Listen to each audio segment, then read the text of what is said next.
order the special meeting of the Palm Springs City Council for April 19th, 2018. Could we please have a roll call? I'm sorry. Would everyone please stand for the Pledge of Allegiance? Please place your hand over your heart and repeat with me. I pledge allegiance to the flag of the United States of America and to the republic for which it stands, one nation, under God, indivisible, with liberty and justice for all. Thank you. You may be seated. City Clerk, roll call, please. Councilmember Holstage. Present. Councilmember Coors. Here. Councilmember Middleton. Present. Mayor Pro Tem Roberts. I am here. Mayor Moon. Here. All present. Thank you. And you'll note, if anyone notices, wonders who the sixth person is up there, our IT director is sitting up here to watch us to find out if our issues are software related or user related. So we can perhaps get through some of these technical issues we've been having. Can I ask you a question, Mayor? Do you want to put that between you so he can see it? He can see it. Or you can sit over here, Aaron, if you prefer. He can see it from there. I'm just going to fix the angle, Mr. Mayor. Okay. Okay, first, City Attorney, report of closed session, please. Thank you, Mr. Mayor, members of council. Prior to reporting on tonight's closed session, which was very brief, I'd like to amend my report out of closed session last night. I gave a full report, but I didn't mention that there were several matters we did not discuss. We had noticed a bunch of matters on initiation of litigation. We only had time for 3 of those matters, and of the real estate matters noticed, we only had time to consider the one for 4449 North Indian Canyon Drive. So that completes my amendment to the report on closed session for last night. As to tonight's agenda, we did consider the matter noticed. There's no reportable action, and that concludes my report for this evening. Thank you, Mr. Cocken. Next item is public comment for the special agenda item only. This time has been set aside for members of the public to address the City Council only on special agenda items. 2 minutes will be assigned to each speaker. And our first speaker will be Gary Soto, followed by Tobias Wolf, and then Norm King, and then Kathy Wehrmuck. Anyone else who wishes to speak, please put in a card.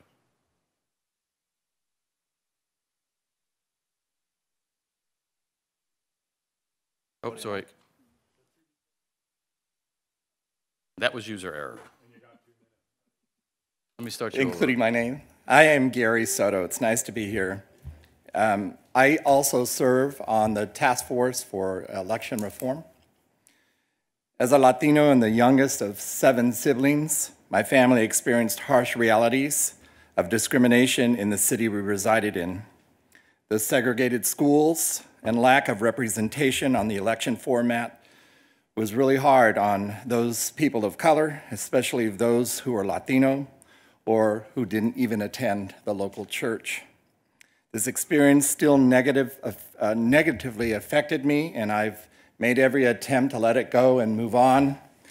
And just a few weeks ago, it was brought to my attention when I had a discussion with 2 people in the city who I felt were politically astute, and we were talking about this subject, and they could not see why we needed to move in this direction. They felt that Palm Springs was too small. They felt that Palm Springs was inclusive, and we didn't need to go in this direction. But after hearing them, my feelings, my ugly feelings, came back to me in listening to what they were saying, because I didn't feel that they were intentionally biased, but I really felt that they were unconsciously biased, and it was deep-rooted. So the statement of privilege is when you think something is not a problem because it's not a problem to you personally. District designation allows grassroots candidates to be elected. We need to take a stand for diversity. The same process that our local school board has, the same process that our state elections have, the same process that our national elections have. Making this decision to move forward with this format is the right thing to do, not just for people like me of color, but for every citizen in Palm Springs. Thank you. Thank you, Mr. Soto. Our next speaker is Tobias Wolf, followed by Norm King, and then Kathy Wehrmuck. Thank you. My name is Tobias Wolf, and along with Gary Soto, I co-chaired the election reform subcommittee of the task force last year, and with a newly expanded group, we are going to be offering our assistance and services going forward this year as well. And I just want to say a couple of words about the work that we see ahead, assuming that the City Council adopts this resolution. One of our chief priorities, along with thinking about good government reforms, was thinking about increasing the breadth and diversity of participation, both of the electorate and also of people who might want to serve either on boards and commissions or in elected office in Palm Springs. And we considered a range of possibilities. This was one of them. And both the merits and the costs associated with it were something that we talked about a fair bit. We are informed that California law likely requires this, or at least there's enough of an argument that it requires it, that the city may decide to move forward on that basis. We will, going forward, be trying to figure out how to get as much information from the Palm Springs community as possible to inform the process of drawing district lines and of finding other ways to increase the breadth and diversity of political participation and engagement in Palm Springs. That has always been one of our top priorities. It will remain so. We made a number of other recommendations, including recommendations about, for example, going to a rotating mayor instead of an at-large mayor. Those are, I think, going to have to be discussed further. It would be premature for us to come forward with any sort of renewed or revisited recommendations. So I guess in our subsequent meetings, we'll take those issues up, informed by, I hope, a broad array of opinion. And I'm happy to answer any questions that folks might have in the time available. Thank you so much. Thank you, Mr. Soto. Our next speaker is Norm King, followed by Kathy Wermuck. Ms. Wermuck will be our last speaker unless someone else puts in a card.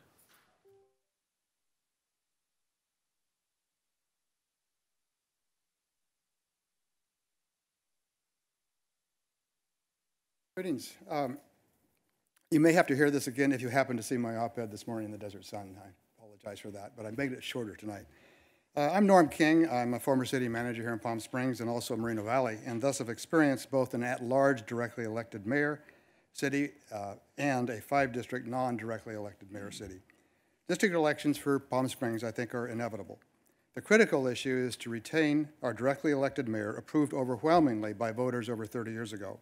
The City Council has the authority and the obligation to uphold our voter-approved directly elected mayor by creating 4 districts rather than 5. My argument is that districts are even more important with a district council than even with an at-large for these reasons, and these are the following downsides. I realize there are upsides, but these are some of the downsides I think we have to deal with of having district elections, and why a directly elected mayor will help mitigate these disruptions to our civic culture. First, district elections clearly disenfranchise voters. Presently in Palm Springs, over 4 years, a citizen may vote in 2 elections for 5 candidates versus 1 vote for 1 candidate every 4 years in a district city. A directly elected mayor with 4 districts will give the citizens 2 votes rather than 1 vote over a 4-year period of time. What is good for my district is more important than what is good for the city as a whole. When I interviewed to become city manager in Moreno Valley, I asked the 5 council members what was the most important, the city as a whole or your district. To their credit, they were honest, and each of the 5 answered, my district comes first. A directly elected mayor will provide some check on the inevitable tendency for council members to view their district as more important than the city as a whole. I will vote for your project if you vote for mine. Vote trading will become likely as council members will defer to the wishes of the council member in whose district a project is proposed. A directly elected mayor will help mitigate vote trading. The non-elected city manager and staff will be the only city hall officials concerned first and foremost with the good of the city as a whole. Thank you, Mr. King. Your time is up. Can I just say 3 sentences, please? No, I'm sorry, your time is up. If I do that, I'm sorry. I'd have to let everybody do it. Our next speaker is Kathy Wermuck, and she will be our last speaker, unless someone puts in a card. Kathy Wermuck, 699 Wilson Lane, Palm Springs. I'm here tonight to ask you to start the process of going toward districts. I hope that you will take a long time doing it, looking at absolutely every option possible so that we come out with the best districts and the best formation of the council at the end of the process. I think it's important to stop the clock, both to stop piling up attorney's fees, but also for the goal of racial justice. I had the opportunity in the 70s to work on district elections in the city of Boston, and we were successful. I was surprised we were successful in our first attempt, and we elected the first minority mayor, or minority city councilor, and they've had minority representation ever since. I think it's really, it gives a chance for communities to identify leaders and have a broader representation on council. I hope that you'll take this step tonight. Thank you. Thank you, Ms. Wermuck. City Clerk, do we have any other speakers? None, Mayor. Okay, seeing none, we will close the public comment. Okay, new business, item 1A, consideration of whether to transition from an at-large electoral system to a district-based electoral system for members of the City Council.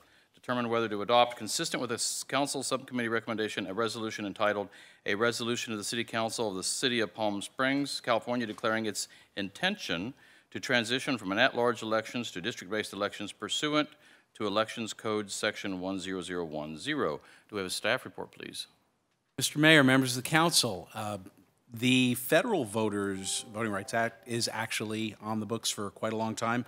The current iteration of the California Voting Rights Act is a lot newer, and we have a very, very different standard at California law than at federal law. The bar is considerably lower with respect to any potential allegation that there is, in fact, a problem with a particular at-large voting system. In this instance, we have received a letter from an attorney named Kevin Shankman, and the letter was received on the 5th of March. And as a consequence, a clock starts ticking under California law. That clock, starting on March the 5th, is a 45-day clock, which ends today, and a 90-day clock subsequently if, in fact, you adopt a resolution of intention during which the possibility of districts would be examined. In speaking with Mr. Shankman, as the staff report indicates, Mr. Shankman was willing to give us an extension of time in which to consider the potential move to districts. And that extension would carry us through the end of calendar 2018. The process is statutory. It's a required 4 public meeting process. The middle of the process is punctuated by the drawing of the maps of the districts if we go down this road. And there are other time requirements connected to the public meetings, but I don't want to get too deeply into the legal weeds, so to speak. The issues tonight are simple. You're deciding whether you intend to pursue this process or not. You're considering a resolution of intention. And the recommendation of your subcommittee is that you go ahead and do exactly that, which is requested by Mr. Shankman, demanded by Mr. Shankman in his letter. I will let the subcommittee speak for itself with respect to its rationale. I will say, as your city attorney, that I told you the bar was lower in terms of what a plaintiff may prove or must prove. What I should say for your benefit and for the benefit of the community is that in the instance that the city council decided to actually fight this allegation that the city is in violation of the Voting Rights Act and lose, the cost could be astronomical on a financial level. And I should point out that the low threshold with respect to the amount of proof necessary makes it very, very challenging for a city like Palm Springs, the size of Palm Springs, and frankly, with as much of a tradition of diversity and inclusion as exists in our community right now, it's challenging for you. But I'm cautioning you not to believe that the bar is so high that the attorney's fees ought not to be considered at this juncture. I'd be remiss if I told you that we could beat this allegation because our voting is likely very neutral and likely very consistent with the racial and demographic parties and patterns that we see in our community, because, to be blunt, the threshold's so low that that's not necessarily the case. I'll defer to the subcommittee. Don't have much more to say, but I'm certainly available for questions. Okay, thank you. City Attorney, Councilmember Coors. Thank you, Mr. Mayor. So as the city attorney has said, we have received a notice claiming that we are in violation of the California Voting Rights Act, which is a civil rights law designed to ensure protected minorities' voting rights. The letter was signed by an attorney, but the attorney represents a nonprofit organization, the Southwest Voter Registration Education Project, that focuses on registering particularly Latino voters. They do a lot of work in California. Have worked in the state to register Latino voters. They don't take positions in elections. They just work to register and turn out Latino voters so they have more influence in elections. I think it's really important to note the bar is low, but no city has successfully prevailed in defending an at-large system of electing their city council after receiving a notice of violation of the California Voting Rights Act. So what does the law say? The law says that no government entity in California can use an at-large voting system, and I just want to quote it, that impairs the ability of a protected class to elect candidates of its choice or its ability to influence the outcome of an election. A court looking at one of these cases will look at a whole bunch of factors, including racially polarized voting. They'll look if there's a history of discrimination in the location, and that because of past discrimination, a protected minority group has lower economic gains, lower health results, and other ways that they may be disadvantaged. So those are the kind of factors. Unlike the federal law, you don't have to prove intentional discrimination. You don't have to prove that you can create a majority-minority district. And I think a lot of people are familiar with federal law, but California law is a much, much different and lower standard. One of the things that is obviously relevant in our making a decision is the fact that a successful plaintiff in one of these cases, whether through settlement or litigation, is entitled to his or her attorney's fees and costs. If the government entity were to win, you don't get your attorney's fees and costs. And that's typical in many civil rights laws because it's the only way an individual could bring a civil rights claim is if you could find an attorney who would do it for attorney's fees, because most people facing civil rights violations don't have the resources to pay millions of dollars for an attorney. And in these cases where people have fought and lost or fought and settled, the plaintiff and their attorney draws the district maps, not the city. When the city does it voluntarily, the city council, with input from the community, gets to draw the maps. Litigation fees, I think the estimate was $1 to $2 million. On the low end, the city of Palmdale spent $6 million before settling a case and moving to districts, 1.5 on their own attorneys, 4.5 on this law firm. Due to these extremely excessive legal fees that make it very hard to think about fighting a case even if you think you don't have a violation, the legislature has taken some actions to minimize costs for cities that voluntarily declare an intention to move into districts and start the process. Assembly Bill 350 provides a safe harbor for jurisdictions that voluntarily declare their intention to move to districts within 45 days of getting a notice, which means if we make the decision that is our intention to move to districts tonight, we freeze attorney's fees at no more than $30,000. The law also then gives the jurisdiction, in this case the city, 90 days to hold public hearings and draw the maps. The cities of Indio and Cathedral City here in the Valley both went through this process and were able to negotiate with the law firm and the nonprofit organization for a little bit longer to draw the maps to get more public input. The subcommittee recommended and asked the city attorney to reach out to the plaintiff's attorney, and we were able to negotiate that if we declare an intention to move towards district elections tonight, we can have till the end of the year to draw districts. And what that does is it gives us a lot longer than the law would provide otherwise for us to have hearings, go into the neighborhoods, hear from the community, and get their input before we make any final decision. And so I want to thank the city attorney for negotiating that, because I think it's really important as we look at this that we get as much input from the community as we can. And the subcommittee will be coming back with a schedule if we move forward, recommending that we not just do this here, but we go out into different parts of our city to make it as accessible as possible for as many people as possible to give this council and the rest of the city feedback on this.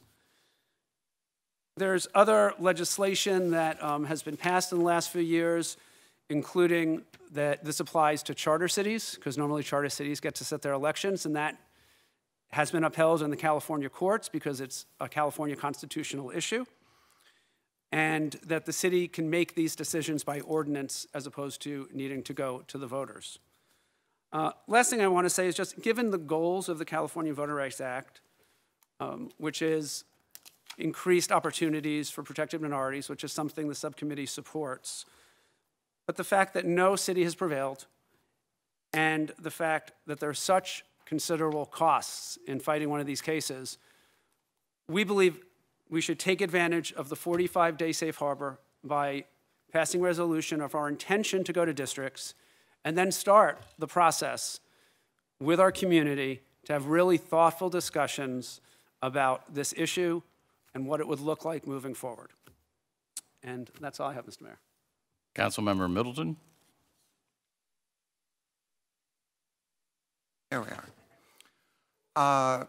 Councilmember Coors and I were the ad hoc subcommittee that was appointed by our colleagues to study this issue and come back with recommendations.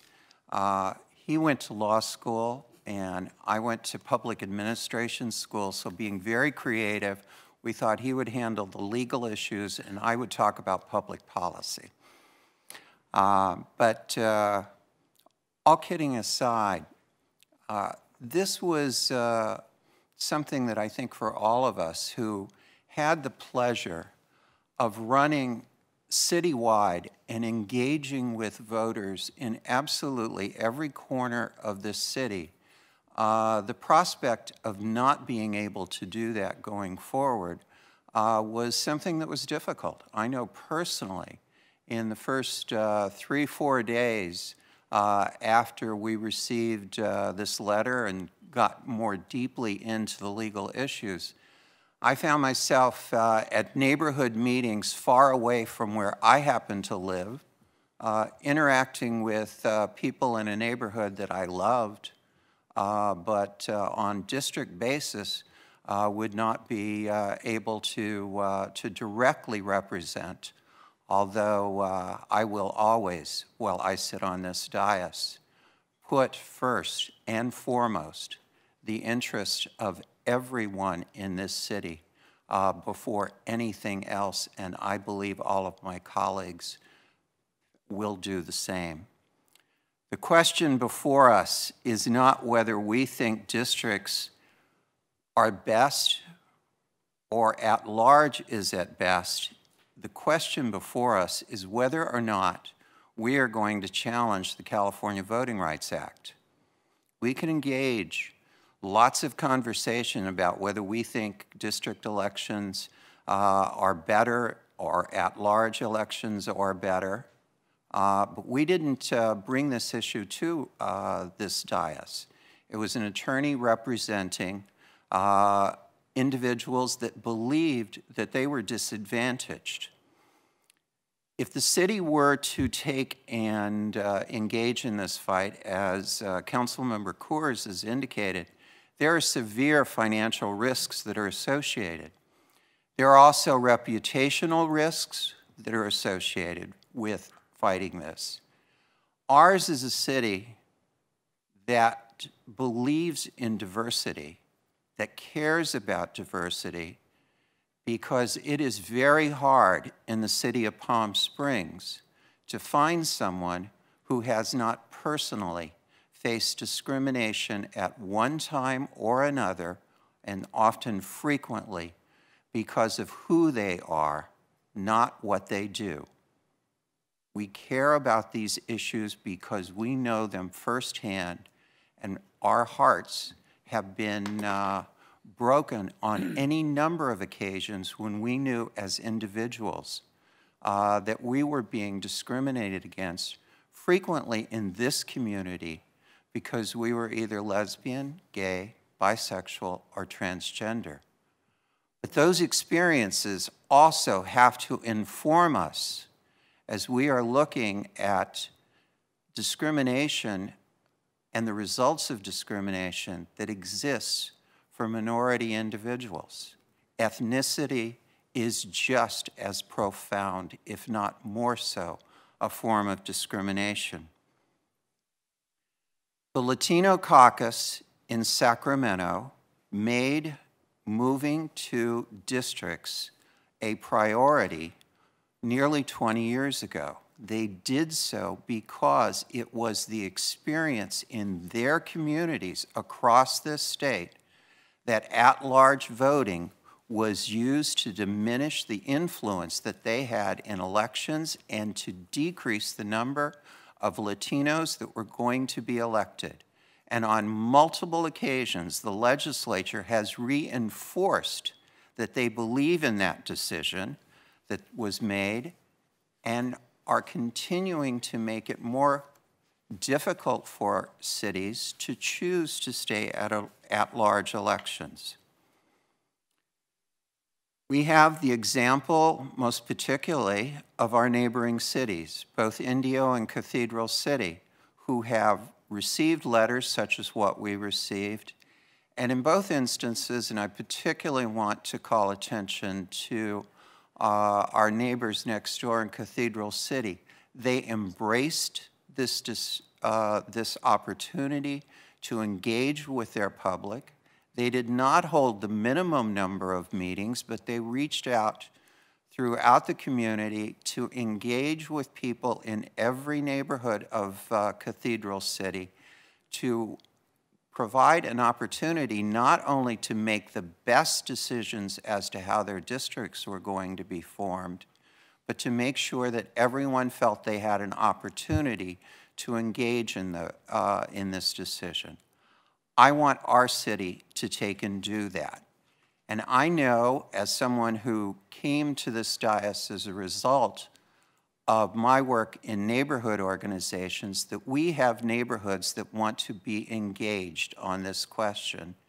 And one of the most profound things that we want to do at the end of the day is ensure that our neighborhood boundaries remain intact within each one of the districts. So it is my hope that we take all of the time that we have available to us to ensure that we truly do engage the public on each and every question that's before us. We did hear from Mr. Soto and from Mr. Wolf, who were the co-chairs of the election reform task force within the larger government ethics and transparency task force.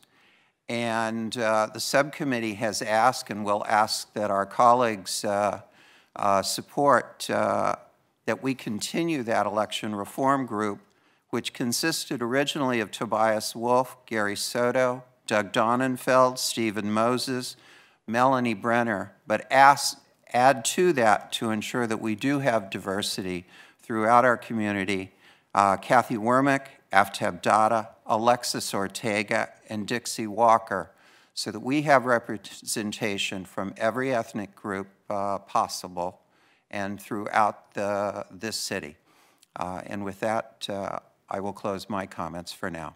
Mr. Mayor, if I may, I just wanted to add before we concluded the staff report portion of the agenda items consideration, the fact that with the council and subcommittee's direction, I should say, we engaged the services of a demographer to sort of assist us even at this early stage of looking at a resolution of intention.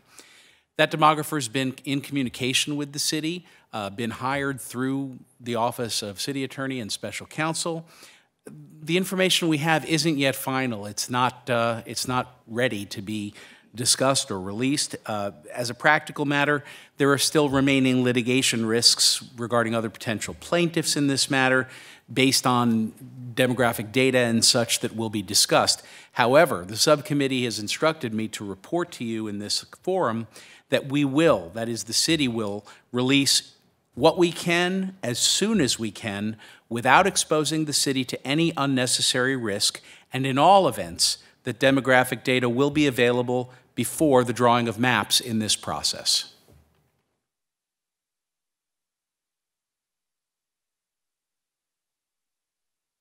Thank you, Mr. Calkin. Now for council member comments. I just wanted to, my two fellow council members up here certainly covered the waterfront on all the legal and philosophical aspects of this, but something Councilmember Middleton said that I'd sort of like to add on to is running citywide is fun, yes, but for someone who is not politically experienced, it's daunting and it's very difficult. And so if I see one of the advantages of going to district is that a person who's not experienced in the political world and perhaps who doesn't have the resources to run citywide and hire a campaign manager or find a campaign manager, have an office somewhere downtown, and to go to all that expensive running would be able to run in a smaller area because they wouldn't have to spend as much money or actually even spend as much time. So I can see from a practical aspect, in addition to the areas you covered very succinctly, I think it would be an advantage. I know I lived in Washington, D.C. for over 20 years, and we had wards there, 8, and I think it worked quite well there. Although people did look out for their ward, they were all Washingtonians. I mean, like we all look out for California, but we're all Americans. So I think that's sort of a parallel there. So I certainly can support this from a practical perspective to make it more fair, lower the bar so more people could actually have the opportunity to have the joy of running for office. Anyone else? Has anyone else pushed their button? Councilmember Holstage. Thank you, Mr. Mayor. Thank you to the subcommittee for all their work, and those statements were really powerful and I think represented where the council is on this issue. So thank you for all of your research and work and thorough explanations to the public about where we stand. You know, we could talk for hours and hours, and we will in upcoming public hearings about the pros and the cons, about moving to districts, and all that will entail. And I'm, for one, I'm excited for that conversation. I'm not going to go through the benefits that I see now, because right now we're deciding we have a specific legal issue in front of us. Do we want to go down the road of looking towards districts in the face of this demand letter and litigation? But I'd also like to say, and so that's the narrow issue, and that's what we're looking at, and we're trying to get all the information that we can. We've hired one of the best demographers who does this to get all of that data about the neighborhoods and voters and if there's racially polarized voting in any way, and we take this really seriously and we're really looking for that, and like our city attorney said, we will share that information when we're able to. I think this is an important issue for our community. It's one that we need to tackle, and I'm glad that we're doing it now. So I welcome that opportunity to discuss this further, but we really want public input. Sometimes it's hard for us to guess how many people will come and speak and what issue will take up with the community, and so we really do want public input from everyone in the community on these important issues, and we're going to do our best to get everyone's input and everyone engaged in this process.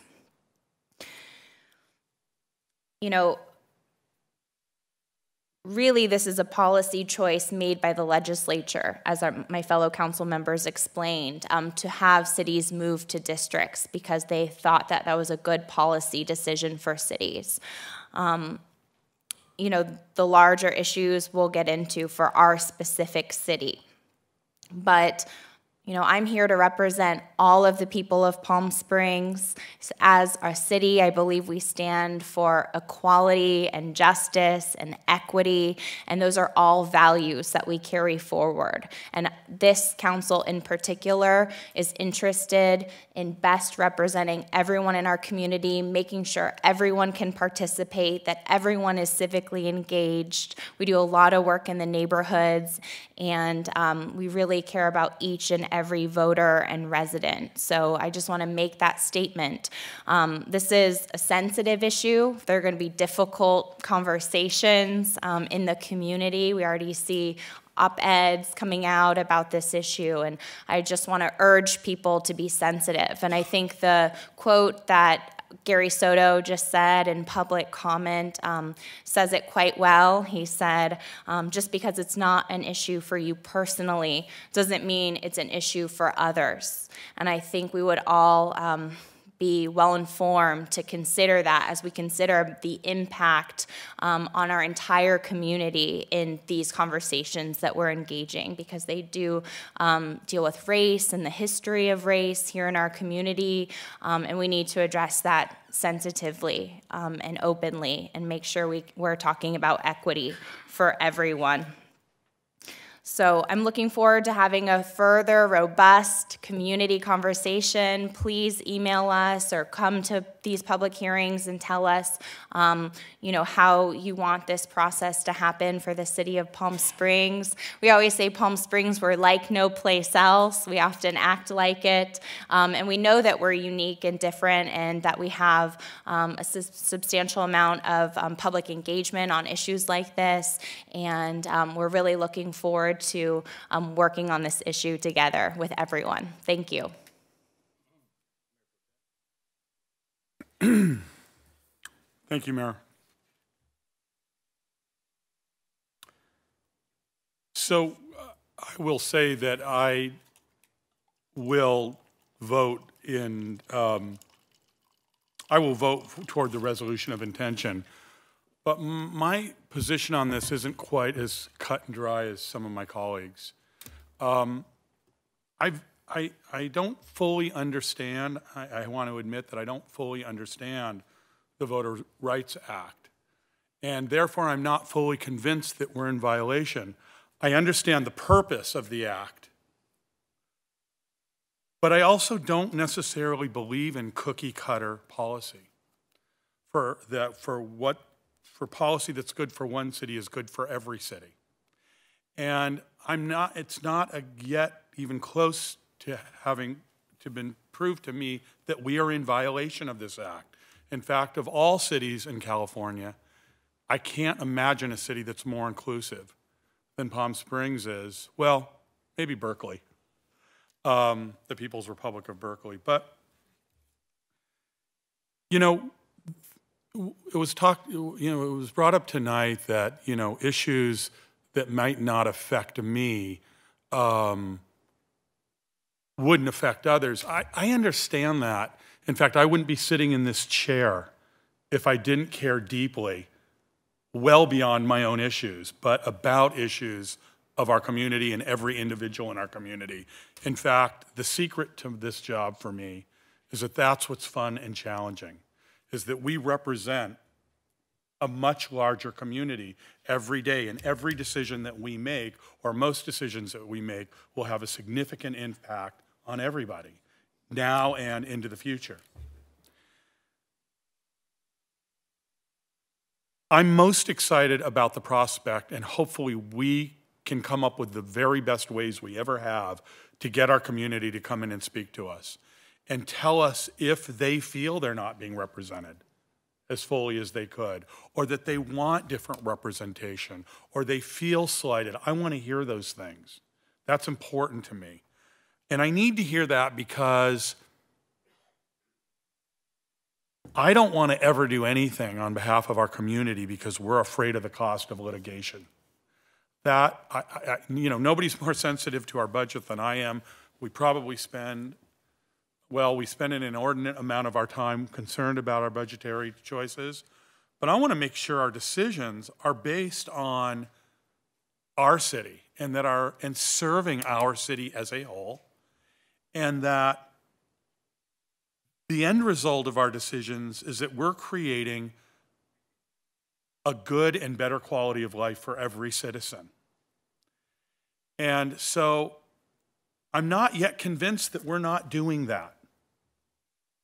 And so I need that. It needs to be proven to me that we are in violation of anything here for me to feel really good about going towards district or wards or any of the things that we're talking about right now. I'm excited about the prospect.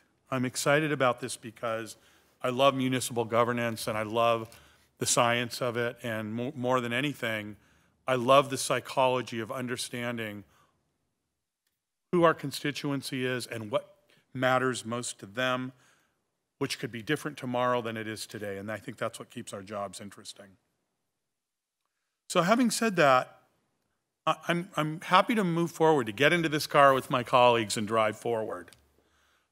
But only to the next stop sign, only until we get to a place where our community has been very, very clear, very vocal, often about how they feel about this issue. And I need a clear direction from them on this, because it's not as clear to me yet. And, I can say that when Councilman Kors and I were writing policies for the vacation rental issues, which will end up being a legacy issue for us, whether we like it or not, we held 22 separate meetings on this issue. And that almost didn't seem enough for how much information we needed to glean and to fully understand how the community felt and to make determinations on how to move forward in that. So I'm very much looking forward to the community conversation. That's what excites me the very most in this. That's all I have. Thank you, Mayor Pro Tem. Councilmember Holstage. Okay.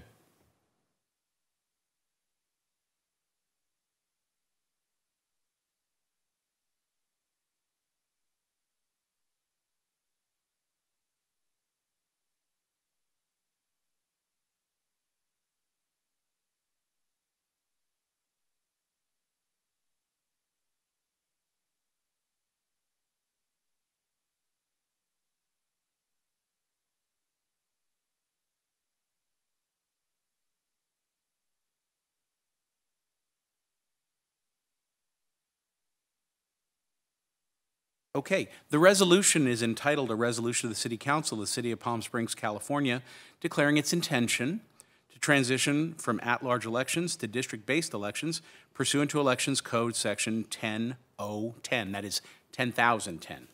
And it's a statutory process, as I said, the California Voting Rights Act. We did get a little bit longer from the attorney who wrote that letter representing the voting group. We got quite a bit longer, actually, till the end of December 2018, during which to conduct some public meetings that are mandatory. And they're public hearings. They're noticed public hearings, and they take place in conformance with all applicable California law. The meetings themselves have a little bit of a relationship to one another, and the drawing of the maps. The drawing of the maps is a central piece of this. In fact, it is in the dead center of the 4 mandatory meetings, 2 before and 2 after. The community gives input, and the community reviews the work product when those maps are drawn. You're starting that process. You mentioned a car, Mayor Pro Tem Robertson. You asked the question. You're getting in the car. You're starting that process. It's a longer trip because you asked for the opportunity to have a longer trip than the statutory scheme allows. So you have a much longer time to look at this. We were given that opportunity, and I do want to say that with respect to the freezing of the attorney's fees and the safe harbor, it was appropriate for Councilmember Kors to note that. If for some reason you diverge from the road that you're on in the car that you just got into, you would unlock that freeze, so to speak, on the attorney's fees, and you'd be headed for a battle. You'd be headed for court. Because as a practical matter, the letter starts us on this process. You're adopting this resolution of intention. You're moving forward with the process. If you diverge, if you get off the bus, so to speak, stop the car, you'll end up in a situation where Mr. Shankman will sue us. That's what he's indicated, and he's got that opportunity to do it. We won't complete the drive. So that's kind of where we are. And I will do everything in my power to communicate with Mr. Schenkman what your process is, secure his joinder in it, further agreements from him. He's specifically offered to assist us any way that we need, although I think this city council, its staff, and its demographer will do a very, very good job considering these questions. I know your expectations are high of us, and I know that Dr. Reddy's ready for you to consider it. Just a, that's Are we going to have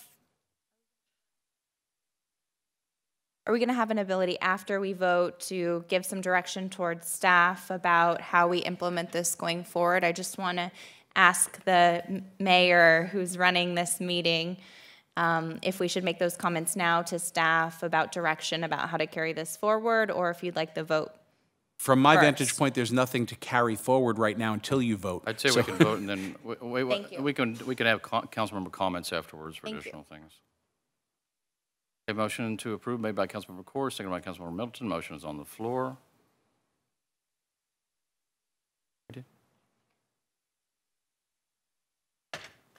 Motion carries 5-0.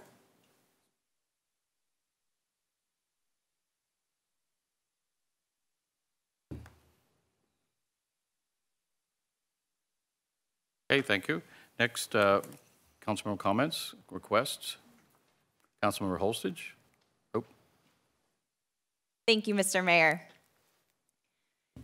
So part of this conversation and part of the allegations in the demand letter is that we need to include everyone in this conversation. And so I'm wondering if we can notice everything that we're doing on this issue in Spanish, as well as provide interpretation and translation services so people can participate in this conversation if they don't speak English, or if they're limited English proficient, or if they speak Spanish at home. And also, we can all talk about doing outreach to Latino communities as well as other communities of color so that we can actively request and actively engage in those communities in this conversation, because I think in part of it is it's our duty to assess if we're representing everyone, if voters of all types and stripes and colors and languages can participate. That's on us. It's not on the voters themselves, because often it's difficult to engage in this process. So we need to do everything we can to make sure that it's accessible and fair. So I would like to see us do that going forward. Thank you. Thank you, Councilmember Holstage. Mayor Pro Tem, you were on there and you bounced off, so you want to go ahead? Yeah, thank you. Dr. Reddy, I'm hoping that staff can come back to us for the highest level strategy that we've ever used, and maybe even better, to garner public input on this. We ask for input a lot, and people are busy and don't pay as close attention often to what we're doing or the politics, but this is so very important. And I know this should include our communications director. I don't know if Amy's around. But I'd love to see a strategy for how we can really reach out to the community, maybe in different ways than we have in the past, and especially to the minorities in our community, because we really want to hear from them especially. I would just note, Councilman, there's several ways to approach this in a very, from a, an aggressive manner in terms of getting the community involved. What I would suggest is there's a subcommittee on this matter. Staff will get scheduled with them as soon as possible, come up with some plans, and bring the process plan back to the council for consideration. Thank you, sir. And we'll plan on doing that at the May 2nd meeting would be our goal at our next meeting. Councilmember Corrs. Thank you, Mayor. Yeah, just following up on that, because the subcommittee has had those discussions, and as we go through that, and we'll see if we can get the working group, because we want to get input from different people who are part of this as well on the process. But one of the things we want to talk about is to bring back also what is necessary to budget because we may be wanting to look at some Spanish language ads, and we may want to, in addition to interpreter, we have childcare issues with people who can't come to meetings because they're single parents, and just what our options are, and really, in a way, as Mayor Pro Tem said, go outside what we normally would do here to make sure we are getting the kind of input from people who may not ever be able to come to a meeting at 6 o'clock at night in City Hall. And so that really is the goal. We want to do meetings outside of here as well. But we do have a number of ideas, and I'm sure we'll get some more from the community. And anyone who's listening or anyone who's reporting on this, we welcome, you can email either the subcommittee members, ideas on how we can do outreach. We're open to any and all ideas. The more, the better. And we will go through that process and bring something back for the council. And I'm sure the three of you will be thinking about this during that period as well. And those ideas, I guess, can go to the city manager or come to the dais in that meeting in May. Thank you. Thank you, Councilmember Coors. Attorney City Manager, while we're doing this, could we agendize on a future meeting, maybe not the next one, but in the near future, to also bring up a discussion of the also potential issue of moving from odd to even years, which there's some question on whether that's required or not, but it'd be good to discuss it and also discuss whether we should move in that direction and also discuss whether we should do it in tandem or we can do it in tandem with this action. So I'd just like to agendize it. Yes. Okay. Councilmember Holstage? I think Councilmember Coors' idea was fantastic, and I would ask that while we're hiring consultants for the demographic data, we might want to consider hiring a consultant for Latino outreach, for minority voter outreach, so that we can rely on experts about how to best go about this process. I know so many cities are moving towards districts and have engaged in this process, so I'm sure we could get some advice from other cities and our neighbors, and if there are potential consultants and experts that we could rely upon to do some of that work. Thank you. Councilmember Middleton.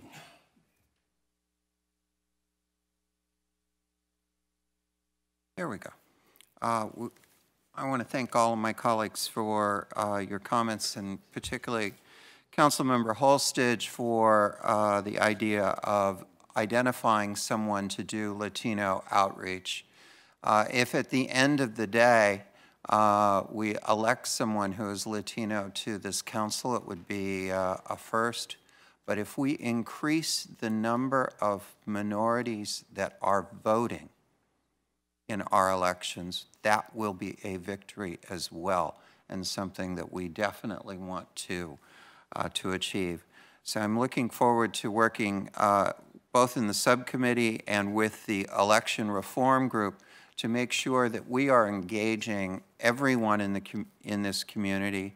At the end of the day, all of the decisions that we have to make on this are going to be decisions that have to be made up here at this dais, and so we want to make sure that we provide to our colleagues the greatest amount of information and insight as we move forward.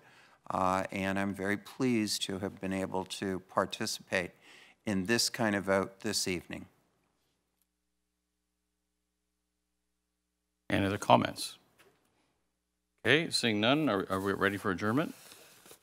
Okay, therefore, the City Council will adjourn to the next regular meeting, Wednesday, May the 2nd, 2018, at 6 o'clock p.m., Council Chamber, City Hall, preceded by a closed session in the small conference room, City Hall. With that, we are adjourned.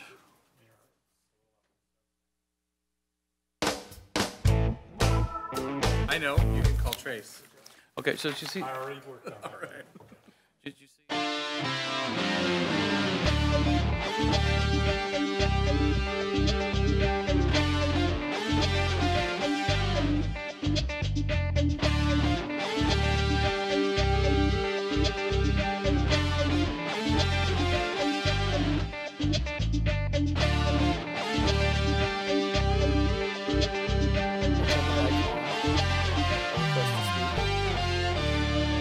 By the way, they're popping on and off, right?